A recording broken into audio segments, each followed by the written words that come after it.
Tuhan, amin. Yuk.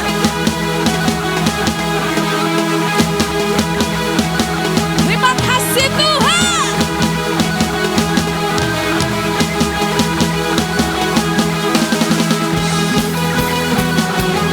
Haleluya.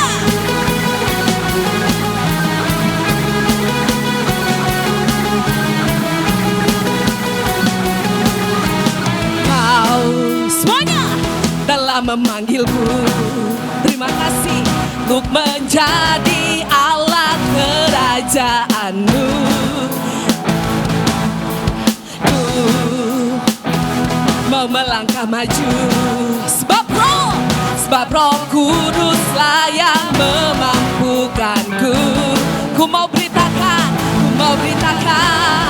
sampai seluruh dunia tahu siapa Yesuslah Tuhan atas segala bangsa. We go. Pakailah Tuhan seluruh kehidupanku untuk ceritakan kebesaran-Mu, perbuatan-Mu. Bagimu Tuhan segenap masa mudaku sampai akhir nafas hidupku. Kau setia beritakan nama-Mu Yesus. Semuanya memuji Tuhan. MDC tebing tinggi, haleluya. Telah memanggilku untuk apa? Untuk menjadi alat kerajaan-Mu. Amin. Ku mau apa? Mau melangkah maju sebab Roh Kuduslah yang memampukanku. Ku mau beritakan sampai seluruh dunia tahu. Amin. Yesuslah Tuhan atas segala bangsa. We go. Pakailah Tuhan untuk ceritakan kebesaran-Mu. Amin.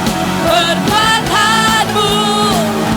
Bagimu Tuhan segenap masa mudaku sampai akhir nafas hidupku. Kau setia beritakan nama-Mu Yesus. Musik memuji Tuhan. Haleluya. Kami mau beritakan kasih-Mu Yesus.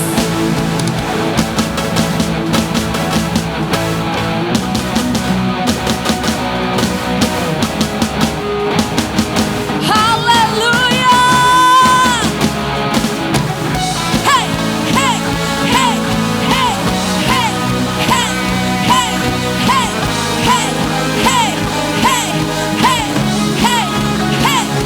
Ku mau beritakan sampai seluruh dunia tahu siapa Yesuslah Tuhan atas segala bangsa.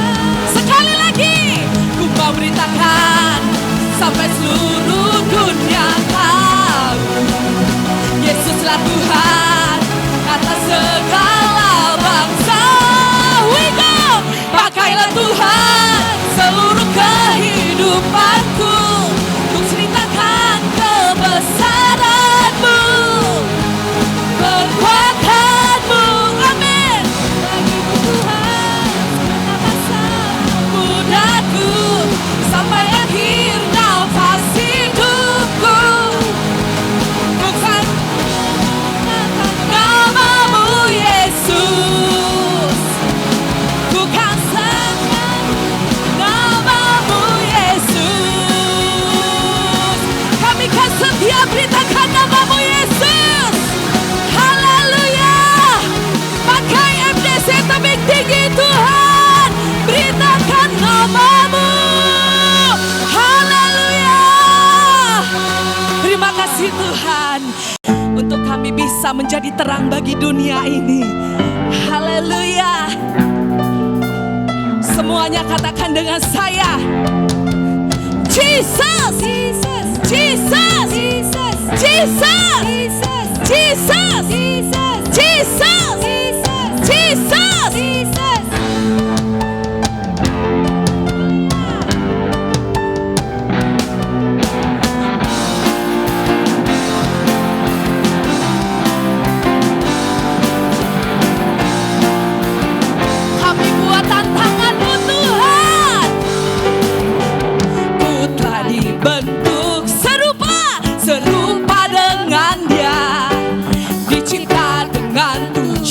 yang mulia. Amin. Membawa terang keselamatan dunia, menceritakan kebesaran namanya, menceritakan kebesaran, menceritakan kebesaran kuasanya.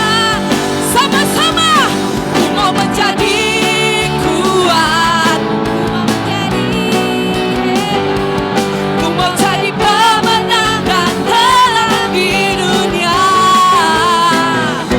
Ku mau menjadi kuat, ku mau menjadi hebat, ku mau jadi pemenang dan terang di dunia.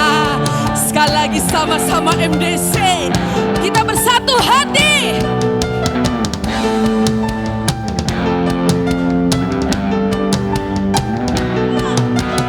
Ku telah dibentuk serupa dengan Dia, dicipta dengan tujuan yang mulia. Amin, amin. Membawa terang keselamatan dunia, menceritakan kebesaran namanya, menceritakan kebesaran kuasanya. Semuanya, ku mau menjadi kuat, ku mau menjadi hebat, ku mau menjadi pemenang dan terang di dunia. Hadir, ku mau menjadi kuat, ku mau menjadi hebat, ku mau jadi pemenang dan terang di dunia. Ku mau menjadi kuat, ku mau menjadi kuat, ku mau jadi pemenang dan terang di dunia. Ku mau menjadi kuat, ku mau menjadi hebat, ku mau jadi pemenang dan terang di dunia. Terang di dunia, terang di dunia. Tolonganmu yang bersama dengan kami. Kaulah pengharapan kami Tuhan, Kaulah perlindungan kami ya Bapa. Terima kasih Tuhan. Haleluya. Terima kasih Tuhan. Mari semua jemaat Tuhan. Engkau Tuhan yang setia, takkan pernah meninggalkan.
kita mau percaya, amin. Haleluya. Mari semua MDC. Engkau Tuhan yang setia, takkan pernah meninggalkan. Kau buka jalan bagiku saat ku hilang harapan. Amin. Tak sedetik pun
beri sorak-sorai bagi Dia.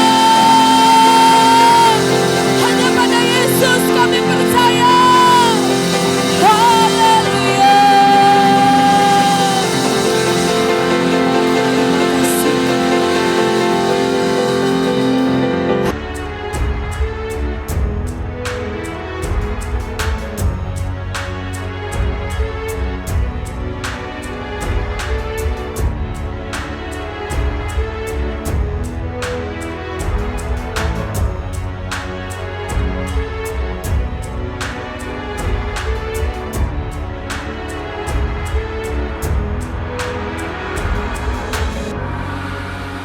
Di bulan yang baru, di bulan September, tema kita adalah The Love Languages of God, bahasa-bahasa kasih Allah, ya.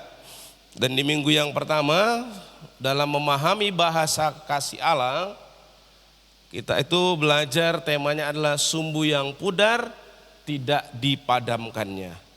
Nah, Bapak Ibu Saudara-saudari, mengawali renungan pagi hari ini ada satu kisah. Nah, satu kali ada wilayah yang diterjang oleh banjir. Banjirnya ini lumayan cukup parah, ketinggian airnya sampai mencapai atap rumah. Oleh karenanya penduduk-penduduk yang ada di sana itu harus segera diungsikan ke wilayah lain. Nah, di tengah kondisi banjir tersebut ada seseorang yang naik ke atas genting rumahnya. Banjir itu ya sampai atap. Nah, sementara permukaan air naik semakin tinggi, dia berdoa meminta pertolongan sama Tuhan. Nah, tidak lama kemudian datang sebuah perahu karet. Nah, orang-orang yang berada di dalam perahu itu berteriak kepada orang ini, "Ayo lompat, lompat, sini, lompat. Kami akan menolong dirimu. Menolong dirimu." Nah, orang yang tadi, apa yang dilakukannya? Dia tidak melompat, saudara. Tetapi sebaliknya dia berkata begini, "Tidak, terima kasih. Saya sudah berdoa kepada Tuhan dan Ia akan menolong diriku." Nah, perahu karet itu pun berjalan terus untuk menolong orang yang lain. Nah, kemudian datang lagi sebuah, kali ini lebih bagus ya, speedboat atau motorboat. Orang yang dalam perahu motor itu juga berteriak, lompat kemari, kami akan menolong dirimu. Nah, kembali orang yang berada di atas atap rumah itu tadi, kembali dia bilang apa? Tidak, terima kasih, katanya. Saya berdoa kepada Tuhan dan Ia akan menolong diriku. Nah, karena orang tersebut berkata demikian, perahu motor itu pun berjalan terus dan menolong orang yang lain. Nah, sementara ia menolak dua bantuan tadi, permukaan air itu semakin tinggi naiknya. Sehingga sekarang sudah sampai di atap rumahnya. Selanjutnya datang sebuah helikopter. Sambil datang mendekat dan menjulurkan seutas tali, pilot dalam helikopter itu berteriak, "Tangkap, pegang tali itu erat-erat. Saya akan menarik dirimu ke atas dan membawamu ke tempat yang aman." Kembali orang tadi berkata, "Tidak, terima kasih. Saya berdoa kepada Tuhan dan Ia akan menolong diriku."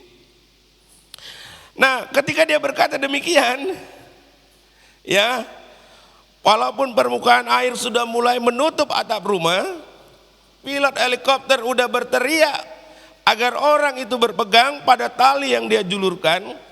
Orang tersebut tetap saja menolak anjuran dari pilot.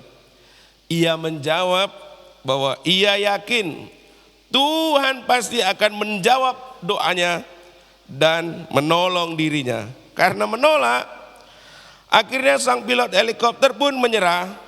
ia terbangkan helikopternya dan menjauh menolong orang yang lain. Nah, apa yang terjadi? Tak lama kemudian air banjir menenggelamkan orang ini. Ia hanyut terbawa oleh air dan mati, masuklah ke surga. Ketika dia bertemu dengan Tuhan, pertanyaan pertama yang ia ajukan begini, Tuhan, katanya, saya sudah berdoa dengan penuh iman memohon pertolonganmu.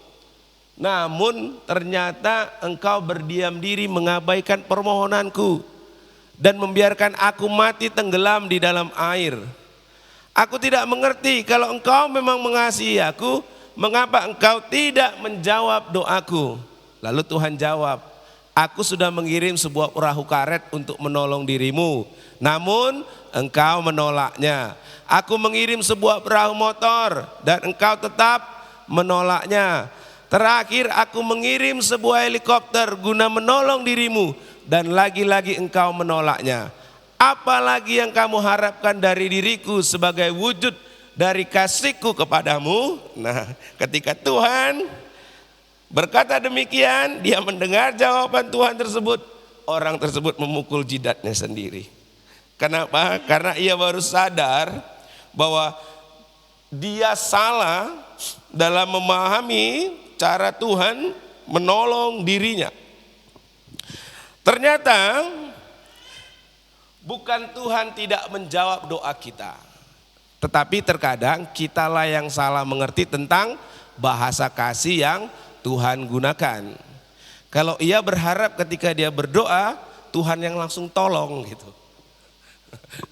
Padahal bahasa kasih Tuhan tolong itu ya udah lewat perahu, speedboat, helikopter ya. Nah, kadang juga kita demikian, kita salah mengerti bahasa kasih Tuhan, sehingga kita kadang bukannya bersyukur karena Tuhan telah menjawab doa kita, malahan kita sudah bersikap uring-uringan kepada Tuhan. Nah, Bapak Ibu saudara-saudari, memang hal seperti ini acap kali terjadi. Mengapa?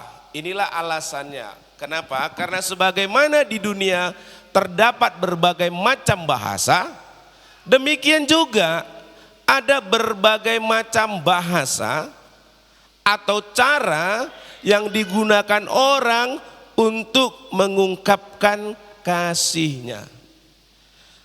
Kalau orang senangnya ya, ada tertentu orang bahasa kasihnya itu keras, tapi maksudnya baik.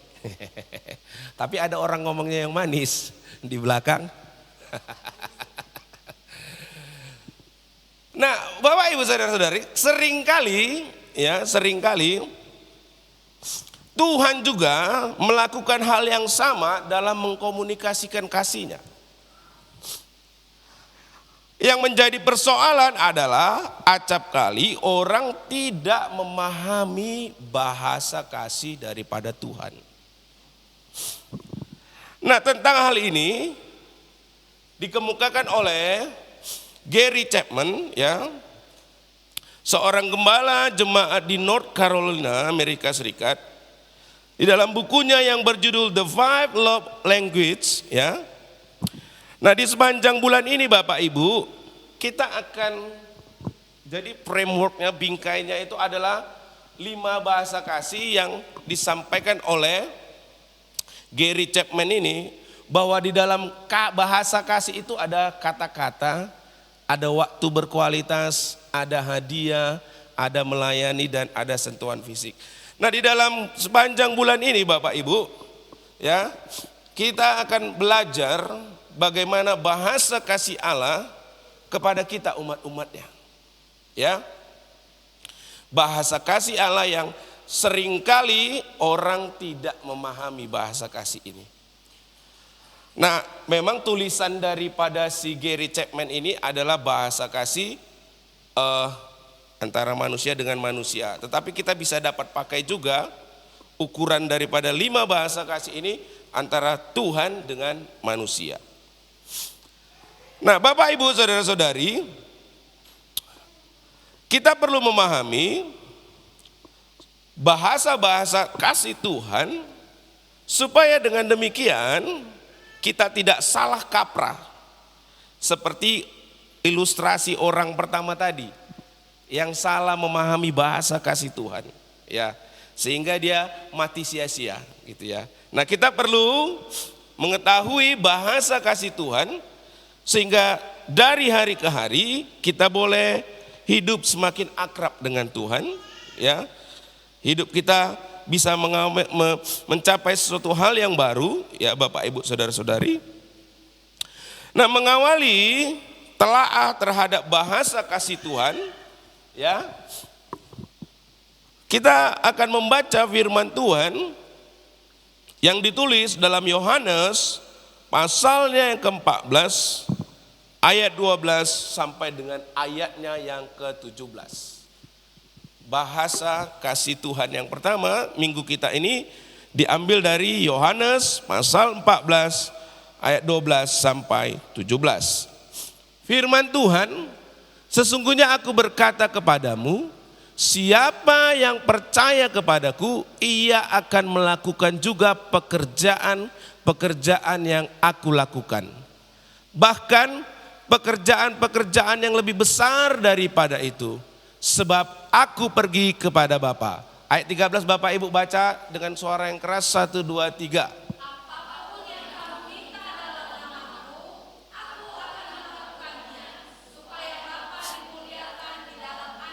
Ayat 14 lebih semangat lagi, 1, 2, 3 ya.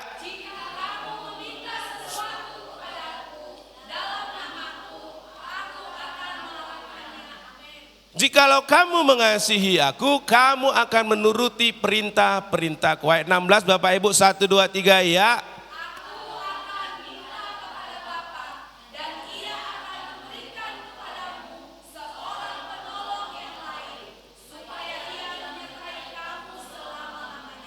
Yaitu roh kebenaran. Dunia tidak dapat menerima dia, sebab dunia tidak melihat dia dan tidak mengenal dia. Namun kamu mengenal dia, sebab ia menyertai kamu dan akan tinggal di dalam kamu. Mari kita tundukkan kepala, kita bersatu dalam doa. Terima kasih Tuhan buat kebenaran firman-Mu yang sudah kami baca. Kami mau merenungkan firman-Mu Tuhan, bahasa kasih-Mu Tuhan, supaya kami dapat memahami dan dari sana kehidupan kami boleh menjadi kehidupan yang berharga, kehidupan yang memiliki nilai, karena kami dikasihi oleh Tuhan, kami diangkat oleh Tuhan, kami diberikan harapan oleh Tuhan, kami disertai oleh Tuhan. Terima kasih Tuhan, supaya kehidupan kami boleh menjadi kehidupan yang bermakna, yang satu kali ini menjadi kehidupan yang penuh dengan arti ya Tuhan. Terima kasih Tuhan, kami mengucap syukur. Di dalam nama Yesus kami berdoa. Amin. Nah Bapak Ibu, di ayat-ayat yang baru saja kita baca ini, kalau Bapak Ibu perhatikan, kata-kata yang Tuhan Yesus sampaikan ini, itu adalah kata-kata yang disampaikan kepada para murid sebelum Tuhan Yesus dia ditangkap di Taman Getsemani, dia kemudian diadili secara semena-mena, kemudian dianiaya, disiksa, dan pada akhirnya mati di kayu salib. Jadi sebelum itu terjadi, menjelang itu akan terjadi, Tuhan Yesus sampaikanlah kata-kata atau kalimat ayat-ayat yang sudah kita baca ini. Nah, kenapa disampaikan Tuhan Yesus kata-kata yang demikian? Karena waktu itu Tuhan Yesus sudah sampaikan kepada para murid bahwa waktunya tidak lama lagi bersama dengan mereka. Sehingga apa yang ada dalam hati para murid? Ketakutan, kegelisahan, kecemasan. Kenapa? Karena Tuhan Yesus sebentar lagi tidak akan ada bersama dengan mereka. Sehingga hati mereka dikuasai oleh kekhawatiran, ketakutan, kegelisahan. Nah, untuk meneguhkan hati mereka, Tuhan Yesus pun menyampaikan kalimat dalam ayat-ayat yang sudah kita baca ini. Nah, Bapak Ibu Saudara-saudari, kalimat yang Tuhan sampaikan inilah kalimat-kalimat yang meneguhkan hati mereka. kalimat yang dicatat di ayat 12 sampai 17 tadi. Dan di dalam kalimat-kalimat inilah terungkap kasih Tuhan kepada mereka. Nah, dengan menelaah kalimat-kalimat tersebut, Bapak Ibu Saudara-saudari, kita itu dapat mengambil kesimpulan bahwasanya salah satu bahasa kasih adalah kata-kata yang meneguhkan. Tadi saudara lihat dari perspektifnya Gary Chapman, bahasa kasih itu salah satunya harusnya kata-kata. Dan di dalam hal ini Tuhan Yesus juga untuk menunjukkan kasihnya, dia menggunakan kata-kata. Tetapi dalam hal yang di sini dimasukkan adalah kata-kata yang meneguhkan. Amin. Kata-kata yang meneguhkan atau words of encouragement.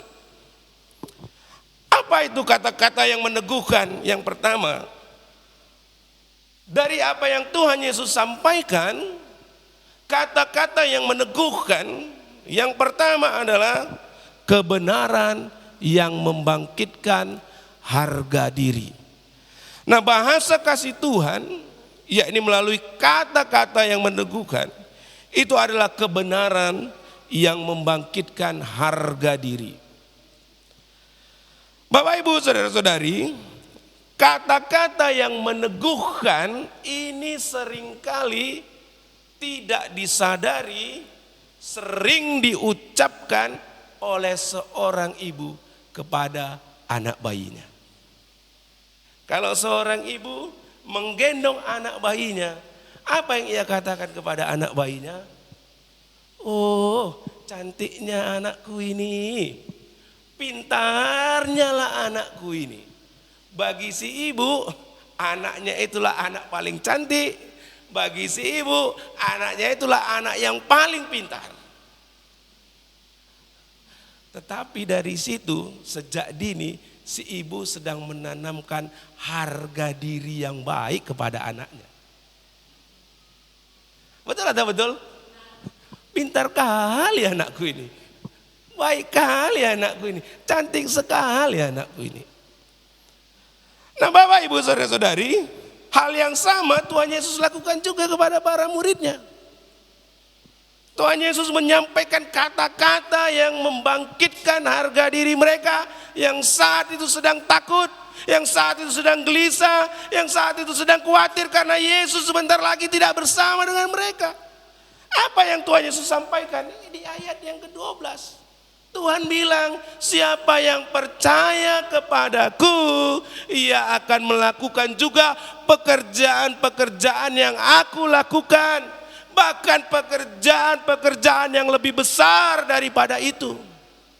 Tuhan sampaikan kepada para murid, kalian para murid, kalau kalian percaya, kalian akan melakukan pekerjaan-pekerjaan yang aku lakukan. Bahkan pekerjaan yang lebih besar. Tuhan Yesus sedang membangkitkan mereka yang sedang takut, mereka yang sedang gelisah, mereka yang sedang khawatir. Tuhan Yesus bilang, engkau bahkan bisa melakukan perkara-perkara yang jauh lebih besar lagi daripada yang sudah aku lakukan. Wow. Nah, coba bayangkan Bapak Ibu.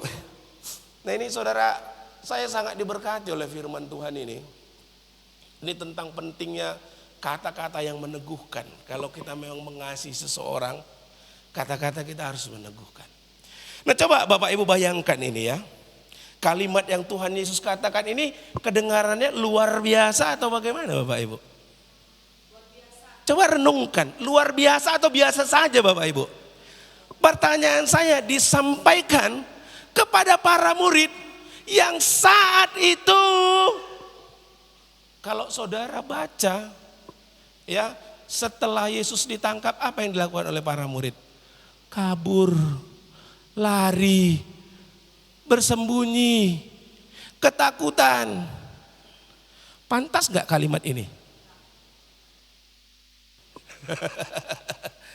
Coba Anda bayangkan coba. Sama murid-murid yang penakut, yang lari, yang kabur.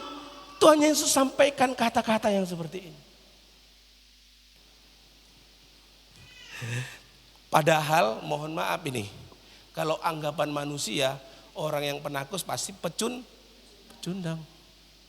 Mungkin gak Tuhan kalian kira-kira akan mengatakan hal yang seperti ini kepada para pecundang? Mungkin tidak. Tetapi ya, Tuhan Yesus berkata, kalian akan melakukan perkara-perkara yang jauh lebih besar. Kalian akan melakukan pekerjaan-pekerjaan yang aku lakukan, bahkan pekerjaan-pekerjaan yang lebih besar daripada itu. Wow, luar biasa. Inilah kata-kata kasih yang membangkitkan percaya diri dan harga diri. Tuhan Yesus nggak berkata, kalian ini ya memang dasar pecundang, kalian ini memang murid tidak berguna, kalian ini memang murid yang tidak bisa diandalkan. Percuma lah aku pilih kalian jadi pengikutku. Udahlah, mulai dari sekarang kalian nggak usah jadi pengikutku. Apakah Tuhan Yesus berkata seperti itu? Tidak loh. Saya itu ya, waktu renungan firman ini, saya itu sangat diberkati dengan ini Bapak Ibu. Saya sampai cerita sama Bu Istinop. Saya selalu mohon maaf, saya ini agak terbuka sedikit. Saya bilang, sulit di GKPBM di Tebing Tinggi untuk maju. Karena level kerohaniannya kita masih sangat jauh. Orang-orang tertentu yang bisa jadi partner itu hanya 1-2 orang. Lainnya itu boro-boro mau ini untuk ibadah aja dah susah.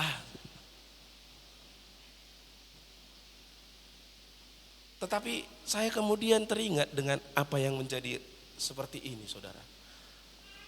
Adakah murid-murid saat itu orang-orang yang hebat? Tidak. Adakah murid-murid saat itu adalah orang-orang yang sungguh-sungguh luar biasa? Tidak. Mereka orang yang penakut, bersembunyi, ketakutan. Tetapi Yesus punya rasa percaya diri dan kebanggaan kepada para muridnya dengan berkata seperti ini Bapak Ibu.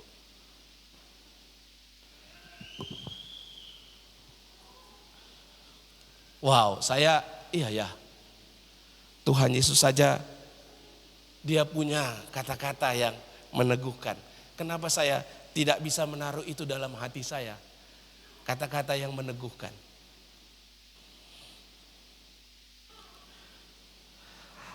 Tetapi yang kemudian juga ketika Tuhan Yesus mengatakan kalian akan melakukan pekerjaan-pekerjaan yang lebih besar.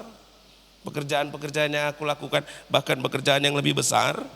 Tuhan Yesus ngomong kayak gitu tuh bukan tanpa dasar, bukan asal asbun ngomong, oh ya kalian akan melakukan perkara-perkara yang jauh lebih besar. Tuhan Yesus hanya sekedar membesar-besarkan diri, membesarkan hati murid-muridnya. Bukan Bapak Ibu.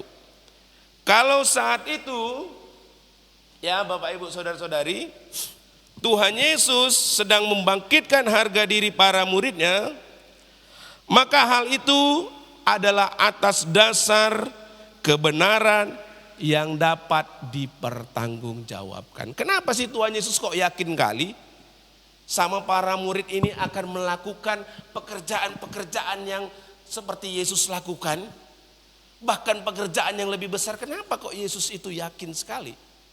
Ada dasarnya Bapak Ibu saudara-saudari. Yang menjadi dasarnya dicatat di ayatnya yang ke-12 ini. Di dalam kalimat atau frasa, siapa yang percaya kepadaku.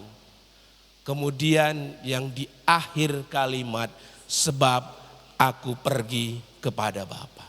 Kalau kita membaca di ayat selanjutnya, Tuhan Yesus janjikan apa? Ketika Tuhan Yesus pergi, maka Roh Kudus akan turun. Roh Kudus yang akan turun itulah yang akan menolong, yang akan menyertai, yang akan membuat para murid menjadi saksi, yang akan membuat para murid menerima kuasa. Seperti yang dicatat dalam Kisah Para Rasul 1 ayat 8. Tetapi kamu akan menerima kuasa kalau Roh Kudus turun ke atasmu. Karena Tuhan Yesus pergi, Roh Kudus turun. Roh Kudus turun itulah yang akan memberikan kuasa. Itu sebabnya ya Bapak Ibu Saudara-saudari, kalimat siapa yang percaya kepadaku. Ketika Tuhan Yesus pergi, yang percaya yang akan menerima kuasa daripada Roh Kudus. Ketika menerima kuasa daripada Roh Kudus itulah, disitulah Bapak Ibu, para murid dimampukan. Nah, amin. Bukan karena kekuatan mereka, sebab mereka masih sama. Mereka adalah orang-orang pecundang, penakut. Tetapi karena Roh Kudus itulah, ketika Yesus pergi meninggalkan mereka, Yesus pergi ke tempat rumah Bapa, Roh Kudus turun, Roh Kudus yang bersama dengan mereka, itulah yang memampukan mereka melakukan pekerjaan-pekerjaan seperti yang Yesus lakukan. Dari sini saya langsung masuk di otak saya, di GKPBM di Tebing Tinggi, Roh Kudus yang akan memampukan, bukan kekuatan kita. Itu yang saya dapat Bapak Ibu. Bukan karena pribadi kita. Kalau saya melihat pribadi udahlah, nggak mungkin. Tapi kalau Roh Kudus ada, itu yang akan memampukan. Iya Bapak Ibu, ini yang saya menjadi kekuatan. Oh iya, karena Roh Kudus yang sama, siapa yang percaya akan menerima kuasa. Dan Roh Kudus itulah yang akan memampukan. Nah Bapak Ibu Saudara-saudari, ini yang menjadi kemudian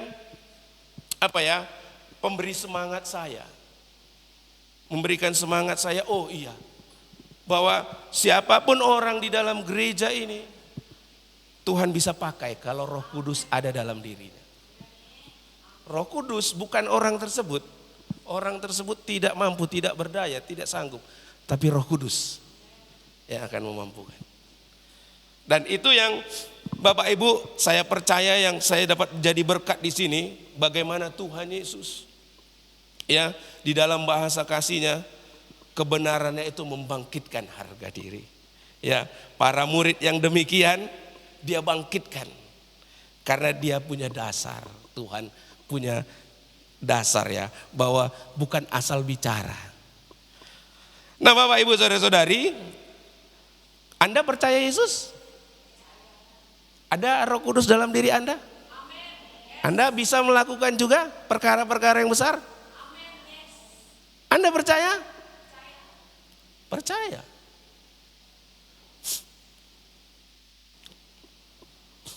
Saudara berharga,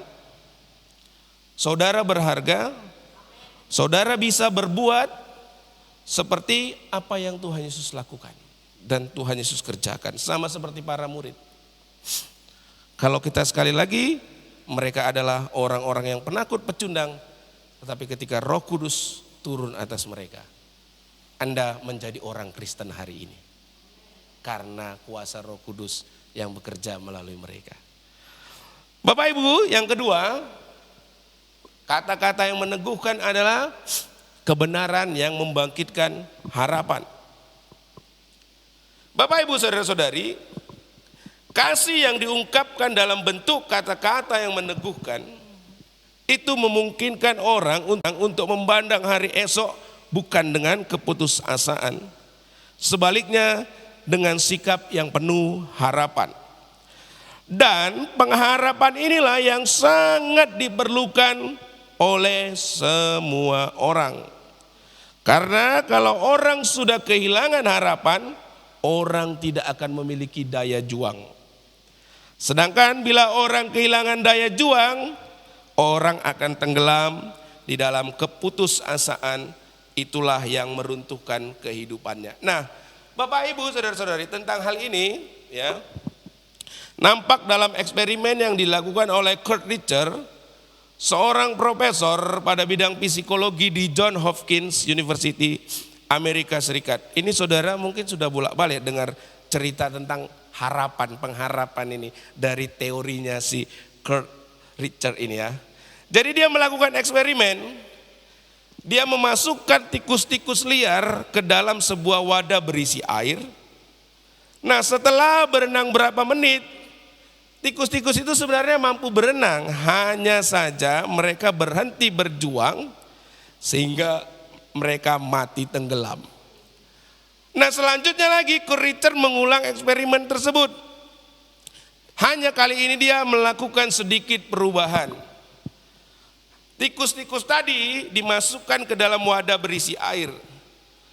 Dan ketika dia mulai berhenti berenang dan hampir tenggelam, diangkat tikus tadi keluar dari dalam air, lalu diistirahatkan sejenak.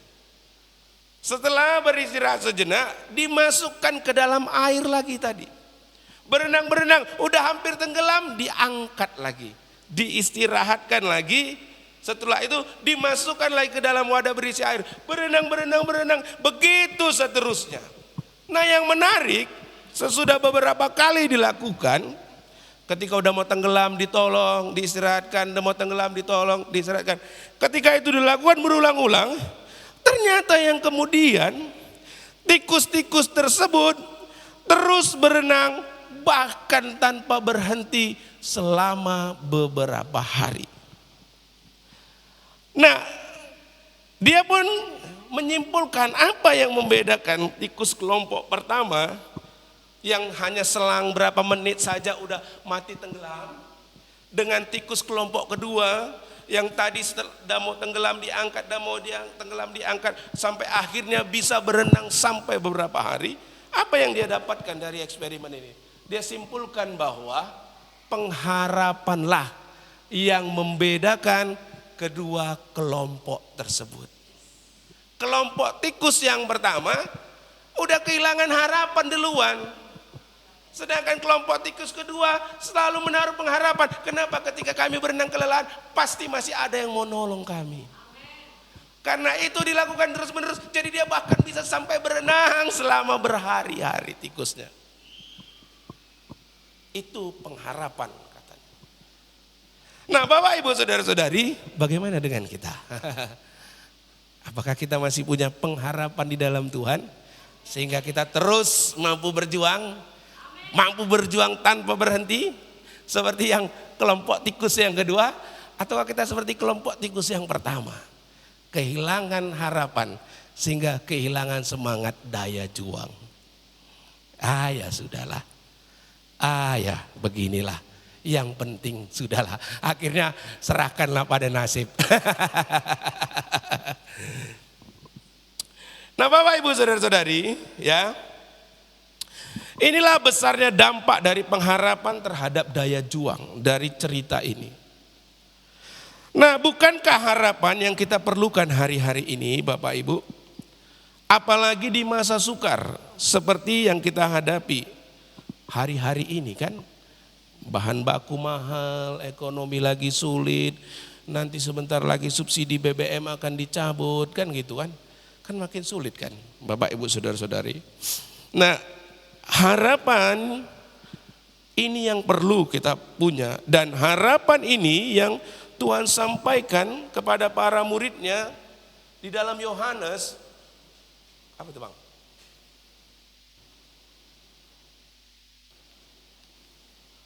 Nah, harapan inilah yang Tuhan Yesus sampaikan kepada para muridnya tadi.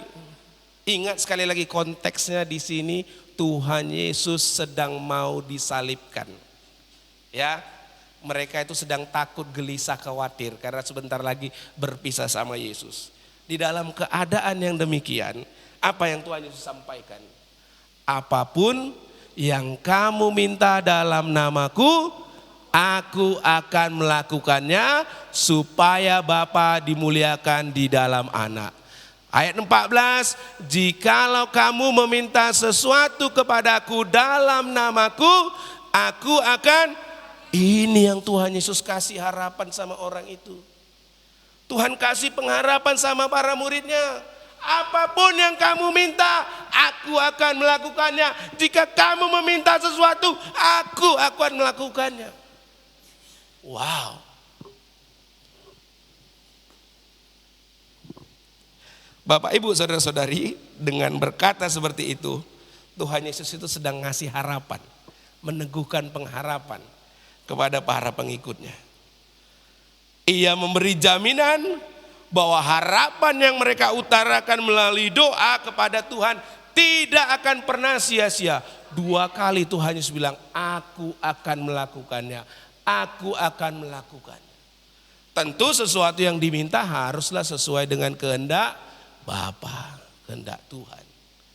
Kalau para murid meminta apapun itu sesuai dengan kehendak Tuhan, pasti dikerjakan, pasti Tuhan lakukan.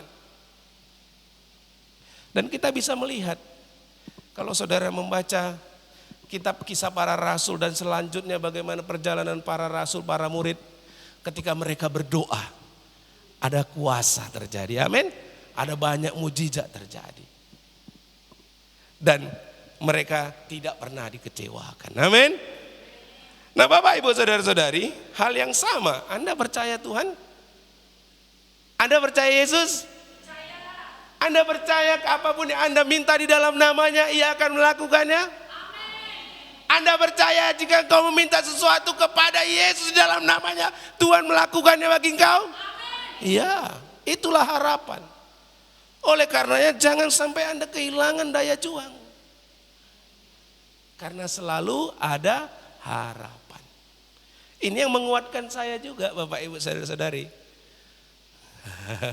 Ini yang menguatkan saya juga untuk tidak kehilangan harapan. Ya, untuk tidak kehilangan harapan. Karena saya hari-hari ini, makanya tadi saya bilang di awal, sakit penyakit itu nggak datang tiba-tiba. Kalau sampai 3 bulan beruntun itu hadir terus, itu pertama dari pikiran, saudara. Pikiran itu dari situ terus jadinya kemana-mana. Nah, firman Tuhan ini menguatkan saya, meneguhkan saya. Amin. Puji nama Tuhan. Amin. Untuk tidak kehilangan harapan. Setiap pagi ya, Bu Ani, Bu Justinop, saya 5:30 pagi. Ini ada Bu Ani, ya kan Bu ya. Kita itu doa pagi setiap hari, saudara. Kenapa? Menaruh harapan pada Tuhan. Amin. Ya, menaruh harapan kepada Tuhan. Berdoa bagi gereja, berdoa bagi jemaat. Setiap hari kecuali hari Minggu. Kami enggak berdoa. Tapi Senin sampai Sabtu 5:30 pagi setiap hari kami berdoa. Nah, saya juga mau mengajak jemaat ini nanti Sabtu doa. Enggak bisa ke gereja lewat handphone. Jangan jadi malas terus, Bapak Ibu. Amin. Kan bisa diangkat kan? Diangkat, diajak berdoa sama kan? Apakah beban gereja ini hanya kepada saya atau kepada kita semua? Saya bilang sama Ibu Justinop, saya sederhana, Bu. Ukuran daripada gereja yang mengasihi Tuhan itu satu, suka berdoa. Gereja itu bukan soal masalah fashion show, bukan masalah musiknya, bukan masalah harus datang beribadahnya, tapi doa suka tidak. Karena kalau orang sudah tidak suka berdoa, maka orang tersebut tidak menyukai hubungan dengan Tuhan. Ukurannya kan sederhana. Saya menyukai seseorang, pasti saya berkomunikasi dengan orang tersebut. Betul tidak? Betul, sederhana, betul tidak? Tapi kalau saya tidak menyukai orang tersebut, saya tidak akan berkomunikasi dengan orang tersebut. Benar? Ya kan? Kalau kita memang mencintai Tuhan, mengasihi Tuhan, menyukai Tuhan, pasti kita suka berdoa. Amin atau amin? Real atau bohongan? Ya. Nah, saya kemarin sudah kepikiran, nanti kita buat doa Sabtu pagi jam 5 pagi saja lewat grup WA supaya lebih banyak lagi yang bisa ikut. Atau kalau perlu 4:30 pagi, lebih pagi lagi supaya lebih banyak yang bisa ikut. Amin. Supaya lebih banyak yang bisa ikut. Jadi jangan, aduh Pak masih sibuk ngurusin anak. Oke, kita mundurkan lagi jamnya. Masih sibuk ngurusin anak, kita mundurkan lagi. Masih sibuk, kita mundurkan lagi. Sampai jam 3 pagi. Kenapa rupanya? Kalau begadang nonton bola bisa. Ya kan? Kalau pergi jalan-jalan sampai begadang jam 3 pagi bisa. Kenapa kita berdoa nggak bisa? Ya, Bapak Ibu Saudara-saudari. Saya tadi malam nggak bisa tidur. Nggak bisa tidur, batuk saya luar biasa. Tapi saya tetap harus bangun berdoa. Setiap hari yang setengah 6 pagi sama Bu Ani, saya itu tidur hampir jam 3 pagi. Kenapa? Ngerjain tugas dan banyak pikiran. Tapi saya tetap harus bangun setengah 6 pagi untuk doa pagi dengan orang Bu Ani, Bu Yustino. Bisa tidak? Bisa. Kenapa? Karena ada Roh Kudus yang kalau kita aktifkan, itu akan mengingatkan kita. Amin. Tapi kalau yang namanya bilang gak ada waktu, saya percaya gak ada kerjaan pun kita pasti gak ada waktu. Kalau memang alasan yang gak ada waktu, gak ada kerjaan pun kita pasti kita bilang gak ada waktu. Ayo, saya ini mau mengajak nanti nih setiap Sabtu. Saya rindu sekali melihat jemaat seluruhnya berdoa. Jangan yang datang doa, Pak Stephen, Bu Ani. Pak Stephen, Bu Yustino, Bu Ani. Mama Justina, paling mentok, paling itu aja, 4 aja udah. Yang lainnya di rumah, nggak tahu, menikmati tidur. Paling kita yang berjaga-jaga berdoa terus buat kalian. Ayo dong bangun juga, berdoa bersama-sama. Amin. Ayo bangun berdoa bersama-sama. Jangan orang lain terus yang berdoa, berjaga-jaga bagi engkau. Tapi juga engkau harus berdoa, berjaga-jaga bagi dirimu dan orang lain. Amin. Apapun yang kamu minta, ayo dong. Masa nggak ada, Tuhan kami pengen gereja kami lebih besar lagi. Kayaknya cuma Bu Yustino, Pak Stephen, Bu Ani aja yang capek berdoa ini. Jemaatnya udahlah, mau jalan situ gerejanya jalan, mau tutup ya tutup. Ayo dong. Amin. Amin. Amin. Ayo. Nanti kita buat. Bang Melki, aduh Pak, masih di mobil Pak, masih sibuk-sibuk. Pakai headset dulu 1,5, kan 1,5 bisa kan? Amin Bang Mel, berdoa, ya kan? Tinggal kalau Pak masih sibuk gak bisa nyetir, ya udah matikan gambarnya, matikan audionya. Yang penting dengar berdoanya, dengar firman Tuhan ya, amin. Kenapa kalau dengar radio bisa? Apalagi dengar musik, dugujak, bisa gini kan? Nah, kenapa dengar firman Tuhan, dengar doa nggak bisa? Benar nggak Pak Andreas? Ya kan, kalau dengar musik, dugujak, gini kan bisa kan? Kenapa dengar firman Tuhan, doa nggak bisa? Nggak ada masalah kan? Tinggal di mute, matikan gambar, pakai headset. Saya mau ikut terlibat, amin. Kita bangun persekutuan, amin. Ya saya lihat kalau hari Sabtu nanti kita mulai saja. Kita buat dulu jam 5. Kalau masih belum ada yang ikut, kita buat 4:30. Kalau belum ada yang bangun, jam 4 kita buat. Biar ada, biar ikut semuanya. Amin. Iya. Kita harus punya harapan dong. Kalau saya tanya pribadi kita masing-masing, apa harapan bagi kita gereja ini? Yang penting datang beribadah Pak. Yang penting terisi Pak. Itu harus punya yang lebih besar dong harapan kita. Doanya mau beli kanan kiri sampai ke sana. Gimana mau beli kanan kiri sampai sana? Yang doa si Pak Stephen, Bu Yustino, Bu Ani, Mak Justin aja. Yang punya beban cuma Pak Stephen, Bu Yustino, Bu Ani, Mak Justin aja. Enggak bisa saudara. Amin. Halo, amin. Dimulai dari doa. Amin. Dimulai dari doa. Saya tantang dulu. Mau enggak setiap Sabtu nanti? Siapa yang bisa mau berdoa? Dulu tangannya. Jam berapa Anda mau bangun berdoa? Kita buat. Jam 5. Kita buat jam 5 pagi doa grupnya ya. Amin. Kalau belum bangun lagi 4:30 nanti kita buat lebih pagi. Amin. Berikan tepuk tangan bagi kemuliaan nama Tuhan ya. Haleluya. Ya. Kita mau mengimani apa yang firman Tuhan ini sampaikan, harapan ini. Bahwa apa yang kita minta, Tuhan akan melakukan. Apa yang kita minta, Tuhan akan melakukan.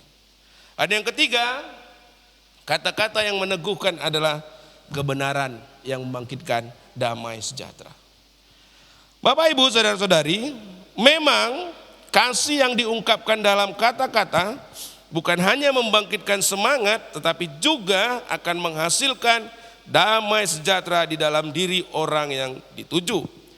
Jaminan kasih yang meneguhkan dan membangkitkan damai sejahtera ini yang Tuhan Yesus sampaikan ya kepada para muridnya di ayat 15 sampai 17 tadi.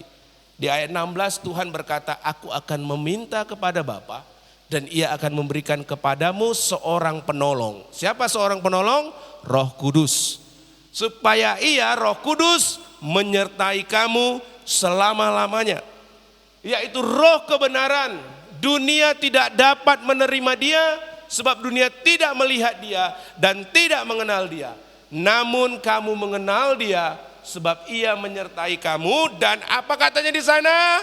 Akan tinggal di dalam kamu.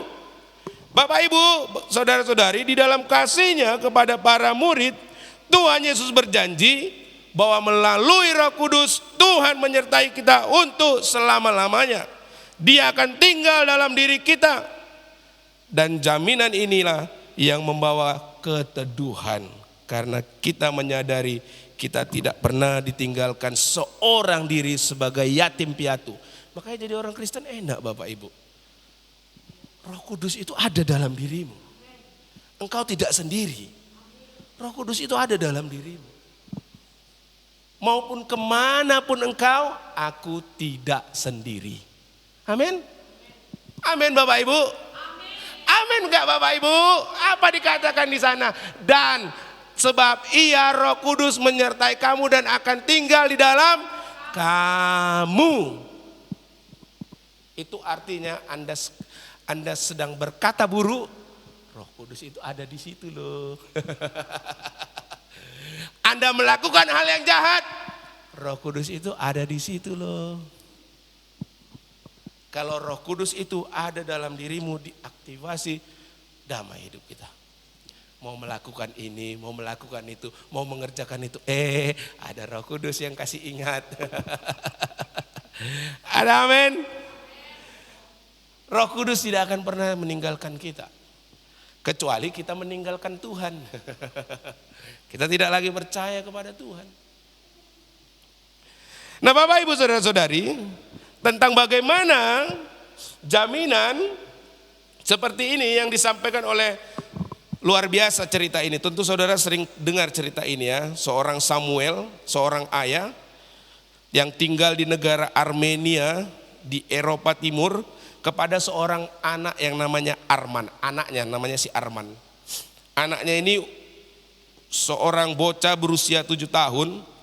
Ya, saat itu kota Spitak ya sedang dilanda gempa. Gempanya itu luar biasa tahun 88, memakan korban kurang lebih 50.000 jiwa. 2/3 dari jumlah korban yang tewas pada hari itu adalah anak-anak usia sekolah. Nah saat gempa itu terjadi, si Arman ini anaknya, si bocah tadi itu sedang bersekolah. Ya, mereka ya saat di sekolah itu gedungnya runtuh, gedung sekolahnya runtuh. Dan di tengah suasana yang kalang kabut ini, Samuel segera berlari, berupaya menggali reruntuhan gedung sekolah, tempat di mana anaknya saat itu sedang berada.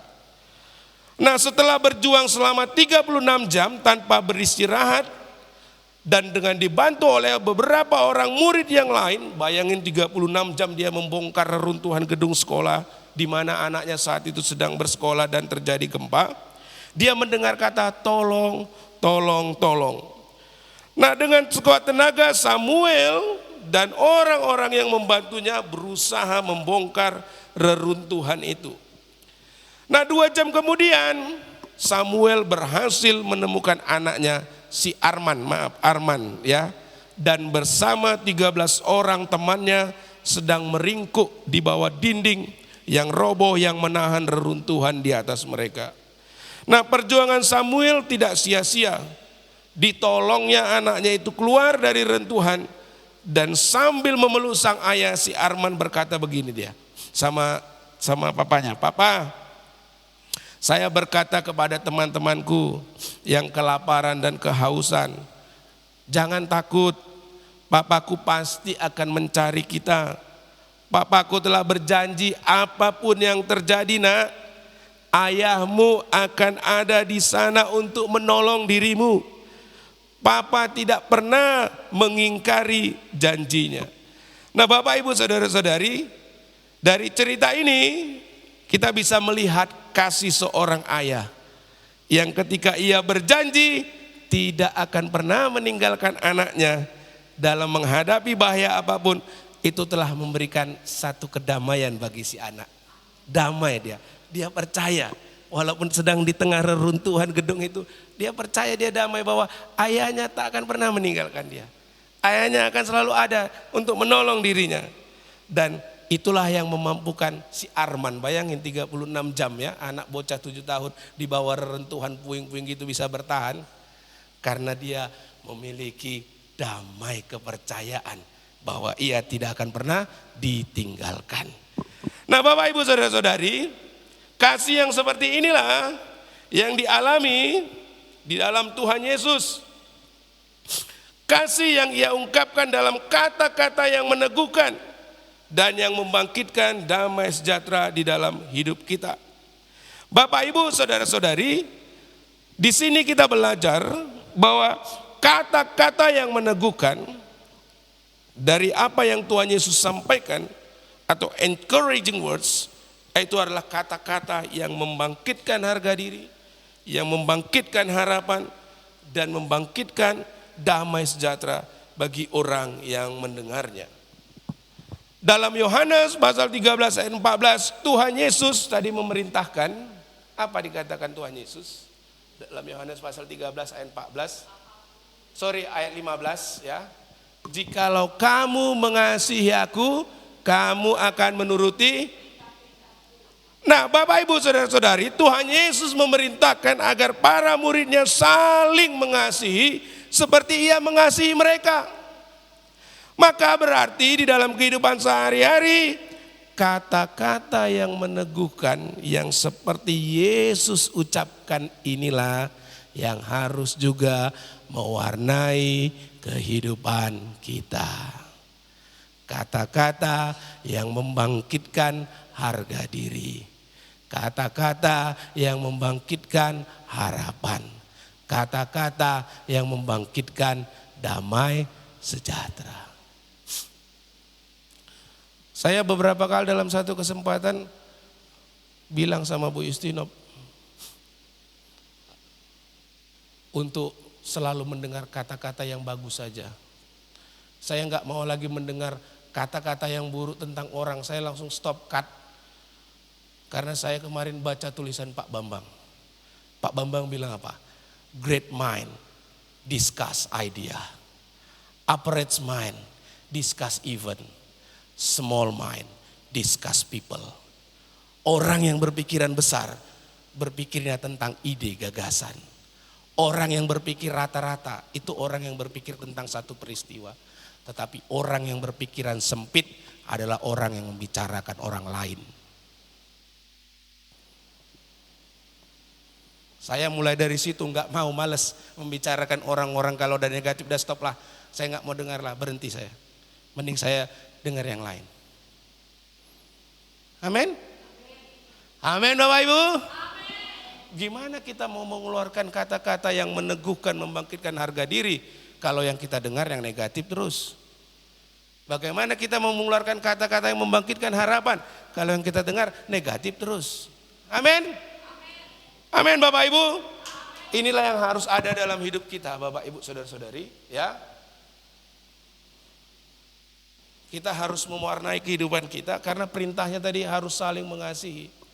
Dan di dalam saling mengasihi itu berarti di dalam kata-kata kita juga. Amin. Di dalam kata-kata yang meneguhkan kebenaran yang membangkitkan harga diri, kebenaran yang membangkitkan harapan, kebenaran yang membangkitkan damai sejahtera. Jangan maksudnya baik, tapi kata-katanya hewan kebun binatang. Kan gak bagus juga, amin. Nggak ada damai sejahteranya di sana, saudara.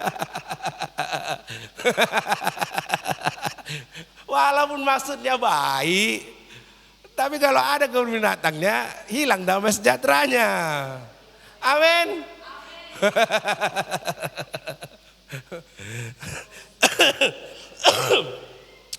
Di sini Tuhan Yesus meneladani ya. Jadi teladan kita, maaf. Jadi teladan kita dan kita harus meneladani Tuhan Yesus.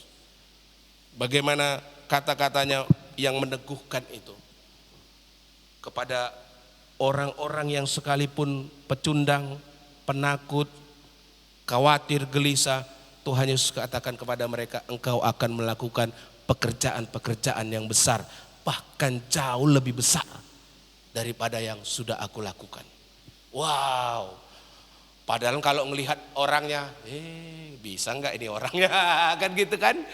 Tapi Tuhan Yesus kata-katanya membangkitkan. Amin. Saya juga mau berkata-kata sama Bapak Ibu, Anda semua di tempat ini adalah orang-orang yang hebat, yang akan dipakai oleh Roh Kudus menjadi alat bagi kemuliaan nama Tuhan. Ya itu sekarang kata-katanya. Amin. Nah sekarang katakan juga kanan kiri Anda, bilang, Anda hebat, Anda berharga, Anda bisa berbuat banyak hal. Ya, mulai dari sekarang dengan kata-kata yang meneguhkan. Amin. Oleh karenanya Bapak Ibu Saudara-saudari, dari apa yang sudah disampaikan ini, bahwa Tuhan Yesus benarlah ya, buluh yang patah terkulai tidak akan diputuskannya, sumbu yang pudar nyalanya tidak akan. Melihat kehidupan para murid yang demikian, sebenarnya itu seperti kalau udah takut kabur itu udah seperti bulu yang udah patah, ya udahlah nggak ada berguna. Tapi Tuhan tetap pakai mereka. Amin. Anda juga bisa dipakai Tuhan. Amin. Kenapa bisa para murid melakukan pekerjaan-pekerjaan yang jauh lebih besar? Karena Roh Kudus. Siapa yang percaya kepadaku, ia akan menerima Roh Kudus. Kuasa Roh Kudus yang akan bekerja, itu yang akan memampukan. Demikian firman Tuhan, mari kita tundukkan kepala, kita bersatu dalam doa. Terima kasih Tuhan, terima kasih. Kami bersyukur bagaimana bahasa kasih Tuhan yang Tuhan nyatakan kepada para murid yang saat itu sedang dalam keadaan khawatir, gelisah, takut, tegang karena akan Tuhan tinggalkan. Tapi Tuhan membangkitkan harga diri mereka, membangkitkan rasa percaya diri mereka dengan kata-kata yang meneguhkan. Bahkan Tuhan juga menyampaikan kata-kata yang meneguhkan dalam pengharapan yang membangkitkan iman mereka untuk terus percaya kepada Engkau ya Tuhan. Terima kasih Tuhan, terima kasih.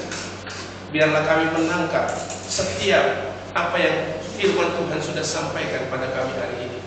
Dan itulah yang mewarnai kehidupan kami juga di dalam kehidupan kami sehari-hari. Kami mau Tuhan di dalam berelasi satu dengan yang lain, kami mau menyampaikan kata-kata yang membangkitkan harga diri.